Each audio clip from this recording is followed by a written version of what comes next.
ونستعينه ونستغفره ونعوذ بالله من شرور أنفسنا ومن سيئات أعمالنا من يهده الله فلا مضل له ومن يضلل فلا هادي له وأشهد أن لا إله إلا الله وحده لا شريك له وأشهد أن محمدًا عبده ورسوله اللهم صل على محمد وعلى آل محمد كما صليت على إبراهيم وعلى آل إبراهيم إنك حميد مجيد اللهم بارك على محمد وعلى آل محمد كما باركت على إبراهيم وعلى آل إبراهيم إنك حميد مجيد رب اشرح لي صدري ويسر لي أمري واحلل عقدة من لساني يفقه قولي رب زدني علما رب زدني علما رب زدني علما رب أوزعني أن أشكر نعمتك التي أنعمت علي وعلى والدي وأن أعمل صالحا ترضاه وأدخلني برحمتك في عبادك الصالحين قال الله تبارك وتعالى في القرآن المجيد والفرقان الحميد أعوذ بالله السميع العليم من الشيطان الرجيم من همزه ونفخه ونفثه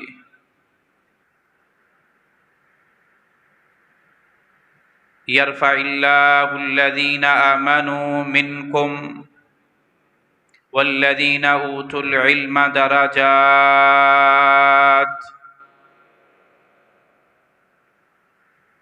عن عمر بن الخطاب رضي الله تعالى عنه قال قال رسول الله صلى الله عليه وآله وسلم إن الله يرفع بهذا الكتاب أقواما ويزع به آخرين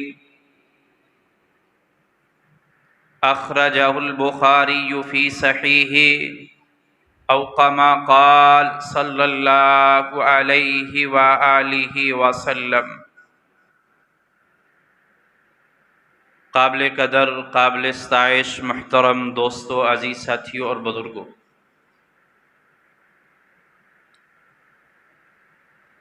آج کا یہ پروگرام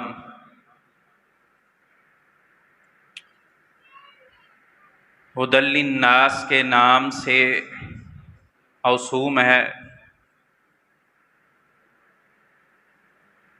میں انتہائی مختصر وقت میں چند ایک گزارشات آپ احباب کے سامنے رکھنے کی کوشش کروں گا۔ میرے بعد انشاءاللہ مفصل خطاب استادی المکرم فضیلت الشیخ شیخ الحدیث والتفسیر محترم جناب حافظ شاہد شبیر حفظہ اللہ تعالی محتمم جامعہ بدر الہدیٰ اہل حدیث وانڈو، وہ انشاءاللہ علمی جاندار اور شاندار آپ سے خطاب فرمائیں گے۔ انتہائی توجہ کے ساتھ چند ایک باتیں سماعت فرمائیں۔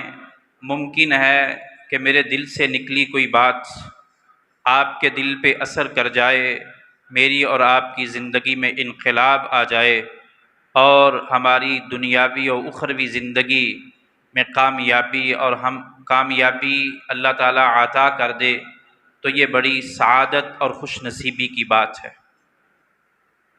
دنیا میں بڑے بڑے لوگ آئے اور انہوں نے اپنا بڑا نام کمایا اور وہ دنیا سے چلے گئے۔ جب چلے گئے تو ان کا نام بھی چلا گیا، لیکن ہم جس معاشرے میں زندگی بسر کر رہے ہیں، بظاہر لوگ ایسے بھی آپ کو ملیں گے کہ جو آپ کے ساتھ دنیاوی اعتبار سے بڑی عزت اور احترام سے ملیں، لیکن ممکن ہے آپ کے چلے جانے کے بعد ان کی زبان پہ آپ کی غیبتیں ہوں، ان کی زبانوں کے اوپر آپ کے خلاف باتیں ہوں، ان کی زبانوں کے اوپر آپ کے خلاف بہتان بازی اور الزام تراشی ہو، بظاہر اور سامنے اور کام ہوتا ہے۔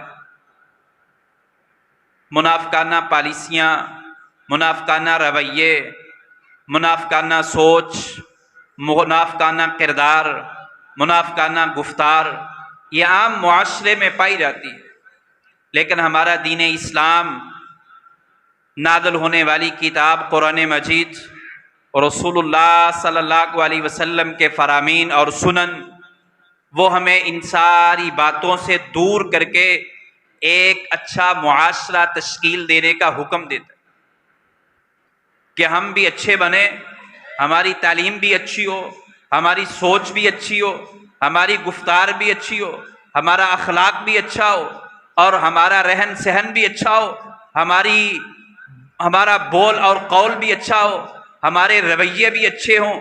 یہ دین اسلام نے ہمیں سبق دیا، دین اسلام نے ہمیں یہ پیغام دیا، دین اسلام نے ہمیں یہ میسج دیا۔ آج میں اور آپ دین اسلام سے دور ہو کر رشتہ داریوں کو توڑ چکے، میں اور آپ دین اسلام سے دور ہو کر ہم نے آپس میں اندر نفرتیں پیدا کر لی، ہم نے دین اسلام سے دور ہو کر اپنے اندر ہی منافقانہ رویے داخل کر لیے۔ یہ سب سے بڑی بات یہ ہے کہ ہمارے اندر ایک تو تعلیم کی کمی ہے اور دوسری بات تربیت کا فقدان ہے۔ جس قوم کے اندر، جس معاشرے کے اندر، جس قوم اور قبیلے کے اندر، جس عوام کے اندر تعلیم کی کمی ہو، تربیت کا فقدان ہو، تو وہ قوم نہیں دیکھتی میرے آگے کون کھڑا ہے، میں نے اس سے بات کیسے کرنی ہے، اس کا ادب کرنا ہے یا نہیں کرنا، میں نے اپنی بات میں شائستگی رکھنی ہے یا نہیں رکھنی، مجھے ادب کے تقاضوں کا علم ہے یا نہیں، یہ ساری چیزیں بھول جاتا ہے۔ پھر جہالت اس کے اوپر اثر انداز ہوتی ہے، پھر وہ آپس کے اندر لڑائی اور جھگڑے، فتنہ اور فساد، بے حیائی اور فحاشی، عریانی اور قتل و غارت، یہ ساری چیزیں جنم لیتی ہیں۔ پھر انسان نہیں دیکھتا مال کیسے آ رہا ہے، سود کا ہے یا جھوٹ کا، رشوت کا ہے یا کرپشن کا، وہ نہیں دیکھتا، وہ دیکھتا ہے آنا چاہیے۔ کیوں؟ اس لیے کہ اس کے اندر تربیت کا فقدان ہے اور تعلیم کی کمی ہے۔ رسول اللہ صلی اللہ علیہ وآلہ وسلم 40 سال کا دور نبوت سے پہلے، جب نبی کریم صلی اللہ علیہ وسلم کے سر پہ اوپر نبوت اور ختم نبوت کے تاج کو سجایا گیا، آپ کو نبی بنا دیا گیا، آپ کو رسول بنا دیا گیا، سب سے پہلی بات جو رسول اللہ صلی اللہ علیہ وسلم کے کان میں اللہ کے نبی صلی اللہ علیہ وسلم کے سامنے کہی گئی وہ کیا تھی؟ جب جبرائیل علیہ السلام وحی لے کے آئے تو سب سے پہلے رسول اللہ صلی اللہ علیہ وسلم کو کیا کہا؟ اقرا، پڑھیں، تعلیم حاصل کریں، تعلیم سے عوام کو عزت ملتی ہے، تعلیم کے ذریعے انسان عروج پکڑتا ہے، تعلیم کے ذریعے انسان کو پہچان ہوتی ہے اچھے اور برے کی۔ جھوٹ اور سچ کی، باطل اور اچھے کام کی، پھر انسان کے اندر یہ سوچ جو ہے وہ آتی ہے۔ اسی وجہ سے رسول اللہ صلی اللہ علیہ وسلم کو سبق پڑھایا گیا، اقرا بسم ربک الذی خلق خلق الانسان من علق، سبق پڑھایا گیا۔ سبق کے بعد رسول اللہ صلی اللہ علیہ وسلم نے 13 سال مدینے مکہ کے اندر دعوت کا کام کیا، تبلیغ کا کام کیا۔ اور آپ دیکھ لیں، آپ کو رسول اللہ صلی اللہ علیہ وسلم نے جن لوگوں کی تربیت کی، آپ کو گالی دینے والا نظر نہیں آئے گا، بد کلامی کرنے والا نظر نہیں آئے گا۔ آپ کو رسول اللہ صلی اللہ علیہ وسلم کے ماننے والوں میں اچھی اخلاق والے ملیں گے، جھوٹ سے دور والے ملیں گے۔ کیوں؟ اس لیے کہ ان کے پاس تعلیم ہے، ان کے پاس تربیت کرنے والے دنیا جہان کے سب سے بڑے انسان محمد الرسول اللہ صلی اللہ علیہ وسلم موجود ہیں۔ آج ہمارے پاس وہ کچھ نہیں ہے، تربیت کے معاملے میں فیل، تعلیم کے معاملے میں فیل۔ ہمیں کیا چاہیے؟ ہمیں سڑکیں چاہیے، ہمیں روڈ اچھے چاہیے، ہمیں ڈرائیونگ آنی چاہیے، ہمیں پل جو ہے نا وہ ملنے چاہیے، ہمارے راستے اچھے ہونے چاہیے، ہمارے لیے جو ہے وہ دوسرے معاملات میں، دنیاوی معاملات کے اندر ہمارے پاس جو ہے وہ گورنمنٹ کی طرف سے ہمیں فیسلٹی ملنی چاہیے، ہمیں چیزوں کے اندر ریٹ کم ملنے چاہیے۔ یہ ہماری سوچ ہے۔ آپ میڈیا اٹھا کے دیکھ لیں، وہ سوشل میڈیا ہو، وہ الیکٹرانک میڈیا ہو، وہ پرنٹ میڈیا ہو، وہ کوئی اور معاملہ ہو، آپ کو یہ باتیں کرنے والے تو ملیں گے۔ یہ بات کوئی نہیں کہے گا کہ ہمیں تو دین اسلام کے ادارے قائم کرنے چاہیے اور یونیورسٹیز کے اندر دین اسلام کی تعلیم کو عام کرنا چاہیے، جھوٹ کو ختم کرنا چاہیے۔ آپ دیکھ لیں، ہمارے معاشرے کے اندر جب تعلیم کا فقدان ہو نا، تعلیم کی کمی اور تربیت کا فقدان ہو، پھر لوگ ملاوٹیں کرتے ہیں، دودھ میں پانی ڈالتے ہیں، پھر پتی کے اندر وہ اینٹوں کا جو ہے نا وہ بورا شامل کر کے وہ لوگوں کو کھلاتے پلاتے ہیں۔ آپ دیکھ لیں، آپ کے ملک پاکستان کے اندر ہر انسان کی دوڑ لگی ہوئی اس بات کی طرف کہ ہمیں مالدار ہونا ہے، امیر ہونا بہت ضروری ہے، اس لیے پیسہ کماؤ۔ کرپشن سے آتا ہے تو آنے دو، جھوٹ سے آتا ہے تو آنے دو، رشوت سے آ رہا ہے تو آنے دو، دھوکے سے آ رہا ہے تو آنے دو، فراڈ سے آ رہا ہے تو آنے دو، چوری سے آ رہا ہے تو آنے دو، کسی کا حق ضبط کر کے آ رہا ہے تو آنے دو، کوئی فکر نہیں ہے۔ اس کی وجہ سب سے بڑی یہ ہے کہ ہمارے اندر تربیت کرنے والا کوئی نہیں، باپ بیٹوں کی تربیت نہیں کر رہا۔ کیوں؟ باپ کی خود تربیت نہیں ہے۔ تو رسول اللہ صلی اللہ علیہ وسلم نے اسی پہ زور دیا۔ آج آپ کے پاس جو مدارس ہے وہ یہی کام کر رہے ہیں، وہ تعلیم دے رہے ہیں۔ سکولوں، کالجوں، یونیورسٹی میں وہ آپ کو ہنر تو دیں گے، تعلیم نہیں دیں گے، وہ آپ کو ہنر تو دیں گے، آپ کے بچے کو ملازم بنا دیں گے، 16ویں گریڈ کا، 14ویں گریڈ کا، 22ویں گریڈ کا افیسر تو بنا سکتے ہیں، لیکن ان کے پاس بھی تربیت نہیں ہے۔ کیوں؟ ایک 22ویں گریڈ کا بندہ ہے، وہ اپنی ڈیوٹی کے اوپر، اپنی سروس کے اوپر کام کر رہا ہے، ایک بیچارہ دیہڑی دار مزدور اس کے پاس جاتا ہے اور وہ اسے کہتا ہے بھائی پیسے پہلے رشوت دو پھر کام ہوگا، پہلے میری جیب گرم کرو، پہلے میرے ہاتھ میں کچھ تھماؤ گئے تو تب کام ہوگا، وگرنہ نہیں۔ اگر اس بندے کے پاس تربیت ہوتی، اس کے پاس دین اسلام کی تعلیم ہوتی تو کبھی بھی یہ مزدور کی جیب کی طرف نہ دیکھتا، اپنی ڈیوٹی کی طرف دیکھتا کہ مجھے گورنمنٹ جو ہے وہ تنخواہ پے کرتی ہے، میں نے وقت دینا ہے یا اسی وقت کے تو میں پیسے لیتا ہوں۔ یہی وجہ ہے آج جس موڑ پہ میں اور آپ کھڑے ہیں، اس قوم کی تربیت کرنے کا جو ہمیں سوچنا چاہیے، ان کے اندر انقلابی سوچ پیدا کرے۔ آپ دیکھ لیں دنیا کے اندر یہی کام بھیڑ چال والا چل رہا ہے، کوئی نہیں دیکھ رہا اس کے پاس کچھ ہے یا نہیں۔ میں اور آپ بھی اس معاملے میں کورے ہیں، ہم نہیں دیکھتے، ہم پوچھتے ہیں اپنے بچوں سے، بیٹا بتاؤ اکیڈمی گئے تھے، بتاؤ اسکول گئے تھے، بتاؤ انگلش کتنی آتی ہے آپ کو، کیا آپ نے پڑھا، کیسے آج کا دن گزارا؟ لیکن میں اور آپ اپنے بچوں سے یہ نہیں پوچھتے بیٹا نمازیں پڑھی ہیں آپ نے؟ کتنی پڑھی ہیں؟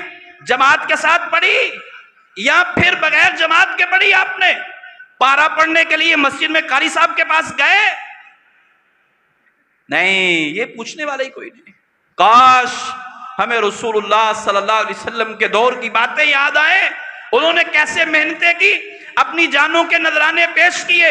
مجھے بات یاد آ گئی، طارق جاوید عارفی ہمارے لاہور کے ایک بہت بڑے عالم دین ہیں، وہ اپنی والدہ کی وفات کے اوپر اپنی والدہ کے حوالے سے کچھ باتیں اور تاثرات وہ ایک رسالے میں لکھتے ہیں۔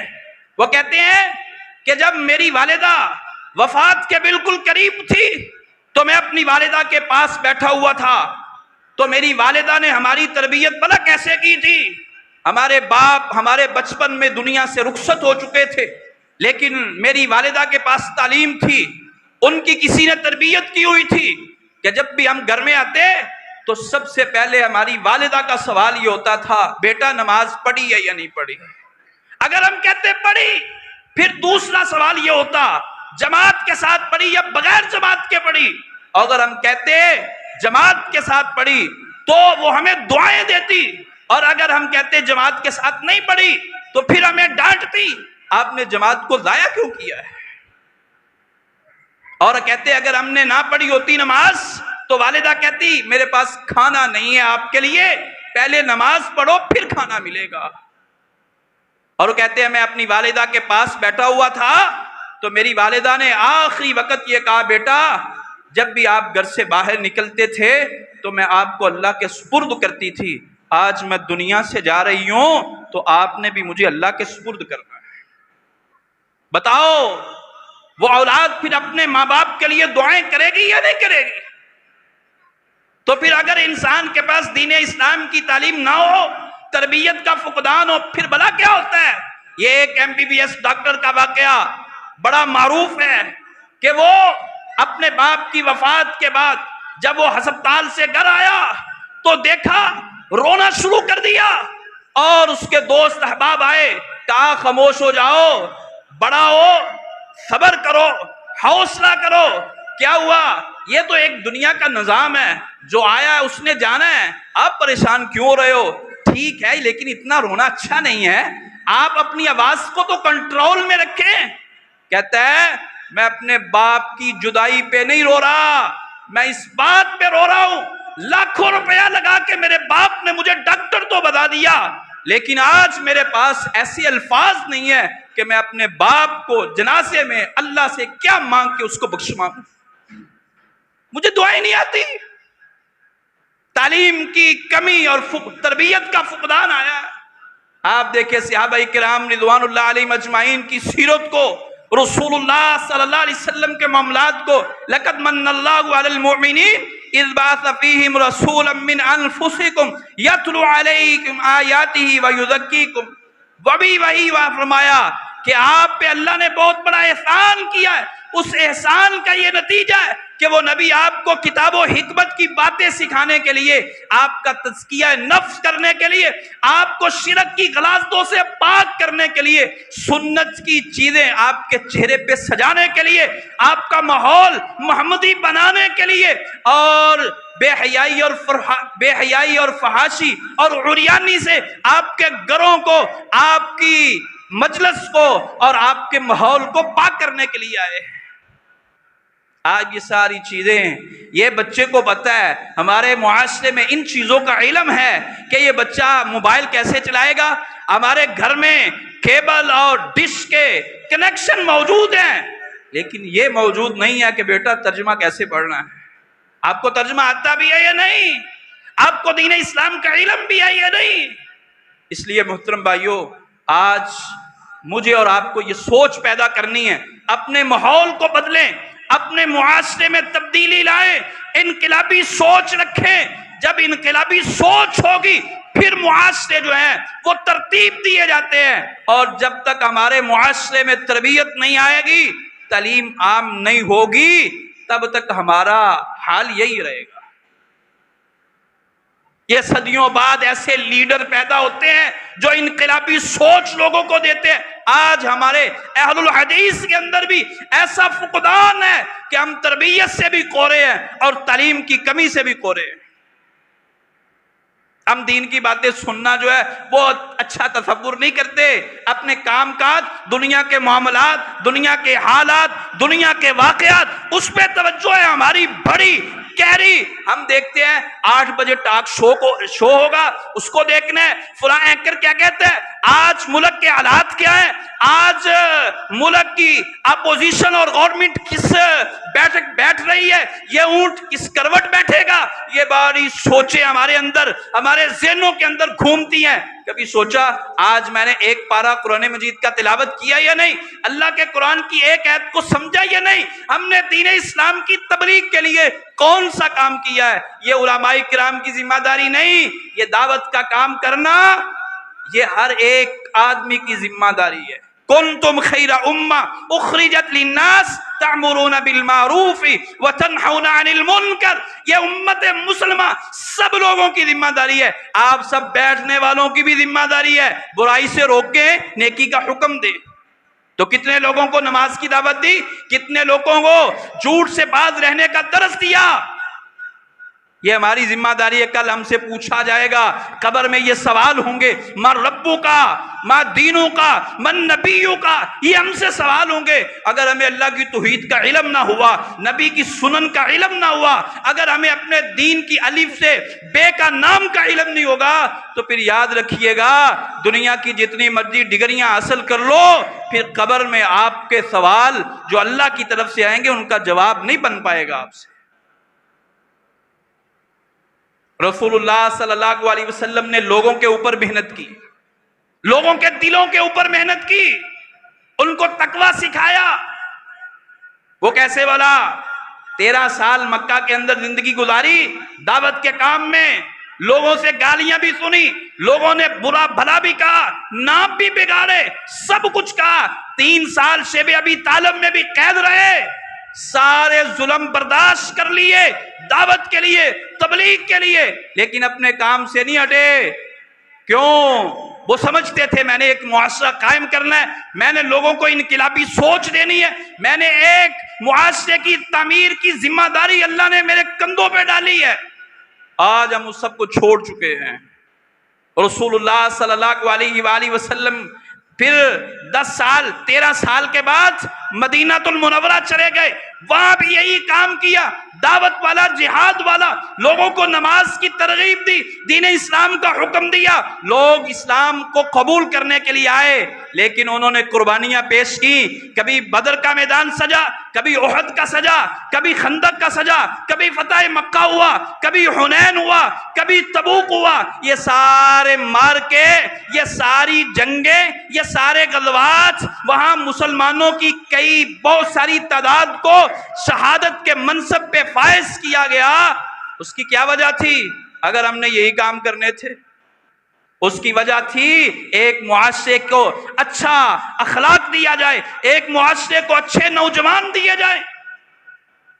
ہمارے نوجوان جو ہر قوم کی اور ہر تنظیم اور جماعت کی ریڑھ کی ہڈی کا کام دیتے ہیں، وہ سارے کے سارے دین اسلام سے دور۔ تو اس لیے محترم بھائیو، میری اور آپ کی ذمہ داری ہے، دنیا کے اندر سب سے اچھے لوگ خیرکم من تعلم القرآن وعلمہ، قرآن پڑھنے والے، پڑھانے والے، سیکھنے والے، سکھانے والے لوگ ہیں۔ تو ہم کیوں نہیں ان میں شامل ہو جاتے؟ ترجمہ کلاس کا اہتمام کریں، گھر سے نیت کر کے نکلیں کہ ہم ترجمہ پڑھنے کے لیے، دین اسلام سیکھنے کے لیے، اپنی زندگی کو اچھا بنانے کے لیے، اپنے معاملات سدھارنے کے لیے، اپنی تجارت کو نیکی بنانے کے لیے، اپنے کارخانوں کو دین اسلام کی روح سے چلانے کے لیے ہم آج چلے جا رہے ہیں۔ کیا آپ سمجھتے ہیں کہ دین اسلام نے سیاست نہیں سکھلائی؟ کیا دین اسلام نے کاروبار نہیں سکھایا؟ کیا دین اسلام نے تجارت نہیں سکھائی؟ کیا دین اسلام نے بچوں کی تربیت کے حوالے سے قوانین وضع نہیں کیے؟ میرے اور آپ کے پیدا ہونے سے لے کر مرنے تلک، مرنے سے کفن اور دفن کے سارے معاملات، اور قبر کے اوپر کھڑے ہو کر دعا مانگنے تک، حشر اور نشر کے قیامت کے معاملات، اس کی پیشین گوئیاں اور اس کے حالات اور اس کے رونما ہونے والے واقعات اور جنت کے حال و اوصاف اور جہنم کی ہولناکیاں، یہ سب کچھ دین اسلام نے بیان کیا، کمی نہیں چھوڑی۔ کمی میرے اور آپ کے اندر ہے، سیکھنے اور سکھانے کے اندر ہے۔ میں اور آپ دین اسلام سے دور، اس وجہ سے ہمیں کچھ علم نہیں ہے۔ آئیں اپنے اندر دین اسلام کی ایک سوچ پیدا کرے۔ نبی کریم صلی اللہ علیہ وسلم نے فرمایا کہ اللہ رب العالمین عزت تو انہیں دیتا ہے جو دین اسلام پڑھنے والے ہیں۔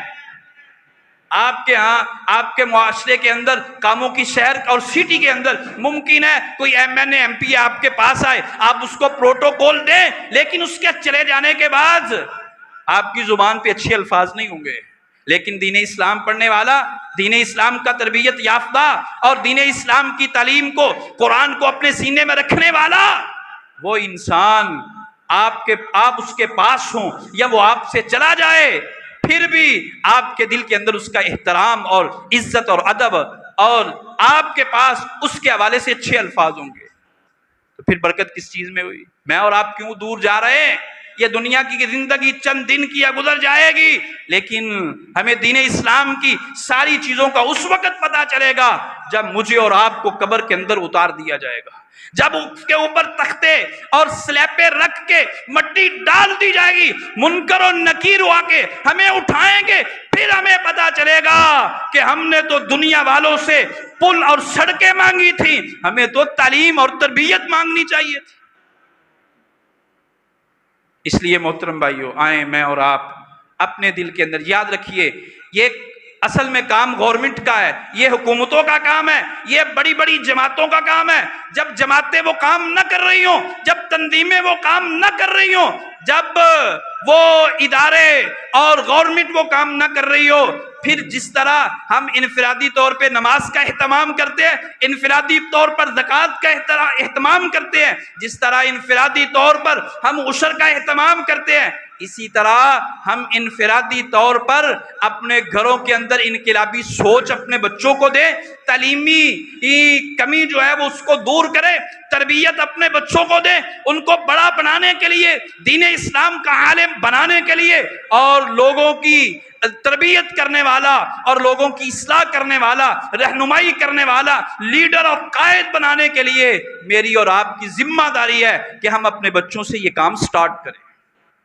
کاش جس طرح صحابہ کرام نے محنتیں کی، انہوں نے اپنے معاملات کو سلجھایا اور اللہ نے انہیں عزت عطا فرمائی، کاش ہمارے پاس بھی وہ معاملات ہوتے تو اللہ جس طرح قوموں کو عزت عطا فرماتا ہے۔ رسول اللہ صلی اللہ علیہ وسلم کا فرمان ہے، صحیح البخاری کی روایت ہے، نافع بن عبد الحارث، ان کو گورنر مکہ بنایا گیا، عمر بن خطاب رضی اللہ تعالیٰ عنہ کا دور خلافت ہے، یہ عثفان نامی جگہ پہ آئے، یہ ان کو ملنے کے لیے وہاں گئے اور جا کر پوچھا کہ آپ نے میرے پیچھے خلیفہ کس کو، نائب کس کو بنا کے آئے ہو؟ تو انہوں نے کہا مولم من موالینا، میں اپنے آزاد کردہ غلاموں میں سے ایک غلام کو مکے کا گورنر بنا کے آیا ہوں۔ فرمایا کون ہے وہ؟ فرمایا ابن ابزہ ہے۔ فرمایا من ابن ابزہ؟ وہ ابن ابزہ کون ہے؟ فرمایا وہ ہمارا آزاد کردہ غلام ہے۔ فرمایا کیوں؟ اسے کیوں بنا کے آئے ہو؟ وہ تو سارے بڑے بڑے چودھری لوگ ہیں، مکے کے سردار ہیں، ان کے اوپر آپ ایک آزاد کردہ غلام کو آپ گورنر بنا کے آئے۔ فرمایا اس لیے انہ قارئ لکتاب اللہ وعالم بالفرائض، وہ اس لیے کہ وہ فرائض وراثت کے علم کا ماہر ہے اور اللہ کی کتاب قرآن مجید کا قاری ہے۔ تو یہ عزت کس نے عطا فرمائی؟ صحابہ کرام یہ تو عام تھے، روم سے آنے والے صہیب، حبشہ سے آنے والے بلال رضی اللہ تعالیٰ عنہ، فارس سے آنے والے حضرت سلمان فارسی رضی اللہ تعالیٰ عنہ، وہ دور دراز سے آنے والے صحابہ کرام جب نبی کریم صلی اللہ علیہ وسلم کی مجلس میں بیٹھے، نبی کریم صلی اللہ علیہ وسلم نے ان کی تربیت کی اور ان کو اچھا سبق دیا، ان کے اخلاق کو درست کیا، اور یہی وہ لوگ تھے، پھر دور دراز سے لوگ بھی آتے تھے، کوئی ان کے پاس کسی عورت کی طرف کوئی آنکھ اٹھانے والا نہیں تھا، اور امیر المومنین عمر بن خطاب رضی اللہ تعالی عنہ نے 22.5 لاکھ مربع میل پہ حکمرانی کی۔ اس کی وجہ کیا تھی؟ وہ صحابہ کرام کی رسول اللہ صلی اللہ علیہ وسلم نے جو تربیت کی تھی وہ تھی۔ آپ کا ملک پاکستان تو تقریباً 8 لاکھ اور کچھ ہزار اور کچھ 100 مربع میل پہ ہے۔ حضرت عمر بن خطاب رضی اللہ تعالی عنہ اکیلے 22.5 لاکھ مربع میل پہ حکمران تھے۔ کیا ان کے پاس بڑی ڈگریاں تھیں؟ ان کے پاس بڑی سندیں تھی؟ بڑی ٹیکنالوجی تھی؟ کیا وہ بڑے پڑھے لکھے تھے؟ نہیں، ان کے پاس دین اسلام کی تعلیم تھی اور رسول اللہ صلی اللہ علیہ وسلم کی تربیت تھی۔ حضرت عثمان بن عفان 44 لاکھ مربع میل پہ حکمرانی کرنے والے، امیر معاویہ رضی اللہ تعالیٰ عنہ 62.5 لاکھ مربع میل پہ حکمرانی کرنے والے۔ تو ان کو یہ ساری چیزیں کس نے سکھائی تھی؟ قرآن نے سکھائی تھی۔ آج بھی دنیا میں انقلاب جب بھی آیا ہے وہ وہی لے کے آئیں گے جن کے پاس دین اسلام ہوگا۔ دیکھ لیں سعودی عربیہ میں انقلاب آیا، انقلاب لانے والے کون تھے؟ محمد بن عبد الوہاب رحمہ اللہ، جو انقلاب لے کے آئے، وہاں اسلامی نظام قائم ہوا، وہاں اسلامی سلطنت قائم ہوئی۔ اس کے پیچھے کیا تھا؟ دین اسلام تھا۔ ان کے پاس توحید تھی، ان کے پاس نبی صلی اللہ علیہ وسلم کی سنت کا علم تھا۔ وہ رشوت نہیں کھاتے تھے، وہ جھوٹ سے دور تھے، وہ فراڈ اور دھوکہ اور اس طرح کے کاموں سے پاک تھے۔ انہوں نے معاشرے کو تشکیل دیا۔ آج بھی آپ میں سے جو احباب گرامی عمرہ و حج کے لیے گئے ہوں گے وہ اس بات کو بڑی اچھی طرح اور بخوبی سمجھتے ہیں کہ ان لوگوں کو آپ دور دراز بھی نکل جائیں، آپ کی طرف کوئی نظر اٹھا کے نہیں دیکھے گا، اور وہاں قتل و غارت کا کوئی فتنہ و فساد کا کوئی شائبہ بھی نہیں ہے۔ کیوں؟ ان کے پاس دین اسلام ہے، اسلامی سلطنت ہے۔ اور اسی طرح ہمارے قائد علامہ احسان الہی ظہیر رحمہ اللہ، وہ بھی انقلابی سوچ لے کے آئے تھے، وہ بھی لوگوں کے اندر انقلاب برپا کرنے کے لیے انہوں نے محنت کی تھی، لیکن ان کی زندگی جو ہے ان کا ساتھ نہیں دیا، وہ اللہ کے پاس چلے گئے۔ وگرنہ آج بھی ان کی تقریروں کو آپ سنیں، ان کی تقریروں کے اندر ایک سوچ ہے، ایک فکر ہے، ایک انقلاب ہے۔ ان کی تقریروں کے اندر آج بھی انسان کے رونگٹے کھڑے کر دینے والی باتیں ہیں۔ آج پوری رات ہم جلسہ سنتے ہیں، فجر کی نماز کا علم نہیں ہے۔ کیوں؟ ان کے اندر وہ سوچ ہی نہیں ہے، ان کے اندر وہ بات ہی نہیں ہے، وہ اثر نہیں ہے۔ آج آپ ابھی موبائل پہ یوٹیوب پہ جائیں، علامہ احسان الہی ظہیر، علامہ حبیب الرحمن یزدانی شہید رحمہم اللہ تعالی، ان کی کوئی ایک تقریر نکالے، اس کو سنیں، 5 سے 6 منٹ کے بعد آپ کے رونگٹے کھڑے ہونے شروع ہو جائیں۔ ان کے اندر اثر تھا۔ اس لیے محترم بھائیوں، آج کا میرا پیغام آپ کے سامنے صرف یہی ہے کہ میں اور آپ سوچیں، سمجھیں، اپنی اولاد کو تعلیم دیں، جو کمی ہے اس کو ختم کریں، اور اپنی اولاد کی تربیت کا جو ان کے اندر فقدان ہے اس کو ختم کر کے دونوں چیزوں کو جوڑ کے اپنی اولاد کو ایک بہترین ہیرا بنائیں اور ان کو تراشیں۔ پھر انشاءاللہ آپ کے بیٹے، آپ کے بھائی قوم کی رہنمائی کریں گے، ان کی لیڈری کریں گے، تو انشاءاللہ اللہ دنیا میں انقلاب پیدا کر دے گا۔ اللہ ہمیں دین اسلام کو سمجھ کر اس پہ عمل پیرا ہونے کی توفیق عطا فرمائے۔